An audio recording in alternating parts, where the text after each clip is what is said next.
წერტლის ქუჩის გარემო ვაჭროებმა საქმიანობის გაგრძელებისთვის ნებართვის გაცემის მოთხოვნით დღეს ბათუმის მერიის წინ აქცია გამართეს. მოვაჭროების თქმით, მიუხედავად იმისა, რომ მათ საკრებულოს თავმჯდომარემ 15 ივლისამდე ვაჭრობის უფლება მისცა, პოლიციის თანამშრომლები საქმიანობის განხორციელებაში ხელს უშლიან. გარემო ვაჭროების მოთხოვნას ბათუმის მერიის ეკონომიკური პოლიტიკის სამსახურის უფროსი გამოეხმაურა. ტიტე აროშიძის განცხადებით, გარევაჭრობა 2012 წლიდან რეგულირდება, რომლის მიხედვითაც აკრძალულ უბნებში შედის წერტლის ქუჩაც, სადაც მხოლოდ 2 მონაკვეთზე შეზღუდული ვაჭრობაა დასაშვები. ტიტე აროშიძის თქმით, აღნიშნული მოქალაქეები აკრძალულ ტერიტორიაზე ტანსაცმლით ვაჭრობენ, რაც კანონს ეწინააღმდეგება.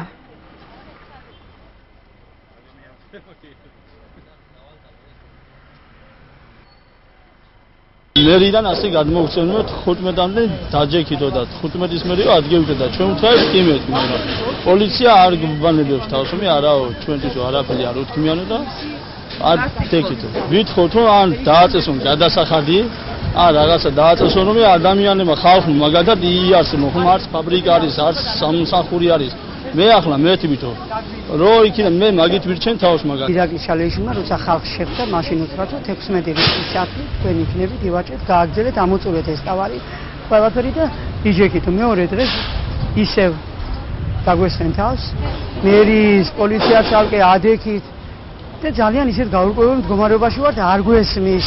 ვის უნდა ჩვენი აყენება, ვის უნდა? არის ზოგიერთი ადგილები, სადაც ხალხის ზიან, არის ზოგიერთი, სადაც მაგრამ პრეტენზიას არავინ არ გამოთქვა.